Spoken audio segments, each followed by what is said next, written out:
Olá, queridos, sejam muito bem-vindos a mais um vídeo desse canal e hoje a gente vai falar de estresse. Será que estresse causa depressão? A gente pode raciocinar dessa forma? O que você entende por estresse? A gente vai começar a falar sobre isso agora e se você ainda não está inscrito nesse canal, clica aí no botão vermelho abaixo do vídeo, ativa o sino para as notificações e a gente vai falar sobre isso e entender esse mecanismo agora mesmo. Enquanto isso, inscreva-se aí. Vamos para a vinheta, Bruno. Bom, a primeira coisa que a gente precisa pensar é que estresse não é ruim. O nosso corpo está preparado para um processo de estresse. Nós temos estruturas cerebrais que funcionam muito bem na medida que o estresse é baixo, passa rápido e aí gera um processo de adaptação e tudo acontece. Nós estamos preparados para isso, para o estresse agudo e para uma medida de estresse não exagerada no cotidiano. Mas o que o nosso corpo não está preparado é para um estresse crônico. É para um processo de estresse que nunca reduz e nunca se ajusta. E nós precisamos pensar em estresse das duas formas.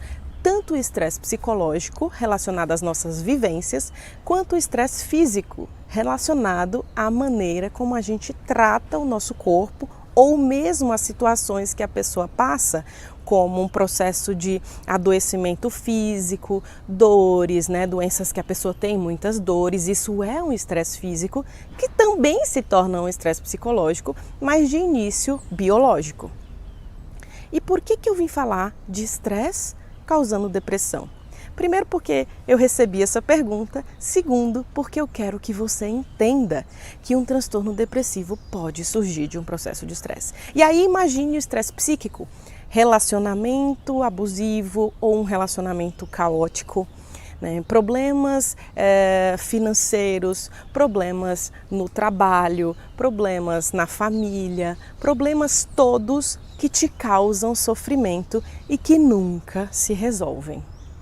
Quando você tem um processo de estresse desse, você começa, ao longo do tempo, a apresentar alterações físicas, porque você precisa entender que estresse é um processo inflamatório. Quando você está muito estressado, você sobe o cortisol, que é o tão conhecido hormônio de estresse. Esse cortisol, se o estresse for agudo, imagina uma coisa rápida que aconteceu, uma coisa que você precisou resolver, uma situação caótica, porém rápida, esse cortisol sobe, avisa lá o teu hipocampo e o teu hipotálamo que está acontecendo alguma coisa. Esse sistema se ajusta para a resolução do problema, o tal do lutar ou fugir, E aí, esse mesmo sistema tem um processo que a gente chama de feedback negativo. O feedback negativo é a capacidade que o corpo tem de dizer, não precisa mais subir tanto cortisol, porque já resolveu. E aí, ele baixa e tudo caminha bem. No entanto, se a pessoa vive com um problema constante, aquela coisa não se resolve, e o tempo todo ela é estimulada para subir cortisol, para resolver um problema, vai chegar uma hora que a gente tem um desajuste do que a gente chama de eixo HPA, o eixo de estresse do nosso corpo. É por isso que um processo de estresse crônico, a gente não vê só alteração de cortisol, a gente vê a alteração do eixo hormonal inteiro da pessoa. E aí, uma pessoa com estresse crônico, ela começa a apresentar alteração que a gente vai chamar de neuroinflamação, porque ela vai diminuir a produção de fatores antioxidantes cerebrais e ela vai começar a produzir muita interleucina, que a gente chama, e outros fatores inflamatórios. E esses fatores inflamatórios, umas interleucinas, por exemplo, elas vão lá alterar o circuito de produção de neurotransmissor. Neurotransmissores esses importantes para o bem-estar, para a calma, para o processo de estar capaz de resolver as coisas sem ficar muito irritado. Só que no processo de estresse crônico isso se altera e a pessoa começa a ter um aumento do estímulo cerebral, tanto pela alteração na produção, quanto no aumento da produção de outra coisa, do glutamato, que vocês já me ouviram falando aqui. O glutamato aumenta o estímulo cerebral, a excitabilidade cerebral, e aí a pessoa se sente com pensamento muito acelerado, com aumento da ansiedade, com aumento da angústia, e aí ela começa a ter insônia, não só por ele, mas porque também a produção de melatonina dela está alterada. Tudo isso acontece em um processo de estresse. E com todas essas alterações, a pessoa vai começando a apresentar desânimo, porque não tem produção de dopamina e nora suficiente, eu estou falando de noradrenalina entre neurônios, que possam gerar sensação de bem-estar e calma. Portanto, quando a gente está falando de um estresse, seja físico, seja psicológico, a gente está falando de uma alteração que vai gerar um sofrimento de todo o seu sistema, que vai alterar a produção dos seus neurotransmissores, que vai aumentar a sua inflamação corporal e que, consequentemente, vai te gerar humor triste, que é o humor deprimido, desânimo, falta de vontade de fazer as coisas, que você vai acordar de manhã com vontade de dar 300 vezes o soneca no seu celular, porque não tem como levantar, né? Não tem força suficiente para isso, né? A pessoa vai começar, então, a ter alteração também na vontade de comer, porque quem está estressado precisa de prazer, de dopamina, e eu não conheço nenhum estressado que tenha vontade, uma vontade absurda de comer rúcula e brócolis, né, gente? A pessoa vai querer comer coisa gostosa, que dê prazer. Pão, bolo, pizza, sorvete, chocolate, né? Só doce. Por que ela vai querer comer? Porque o corpo dela está com uma demanda também por energia para dar conta de todo esse processo. Tanto pela energia que ele precisa, quanto pelos neurotransmissores de prazer que estão alterados. E, consequentemente, ele vai buscar isso da forma mais fácil. A forma mais fácil é comendo coisas gostosas. Coisas que atuam lá no nosso circuito de prazer, né, no nosso circuito de recompensa cerebral, que diz para você assim: come de novo, é gostoso, come, é bom demais. E aí a pessoa começa, depois do processo de estresse, e fazendo parte disso, na verdade, ela começa a engordar.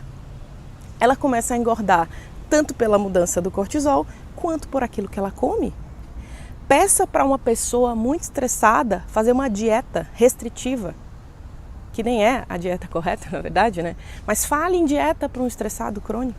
É difícil para ele até pensar sobre isso, porque ele já pensa: eu já estou mal, você ainda quer me tirar meu sorvete? Você ainda quer me tirar tudo que eu como todo dia? Meu bolinho? Não dá, porque a pessoa se sente lesada ainda. Então, para consertar isso, a gente tem que pensar em todo esse processo como um todo.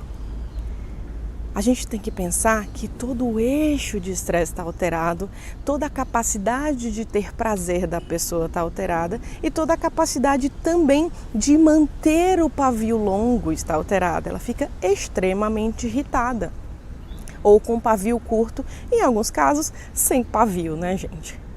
Então, o estresse pode gerar depressão, sim, por todo esse caminho que esse sofrimento percorre no seu corpo e no seu cérebro, e a gente precisa ter cuidado com tudo isso.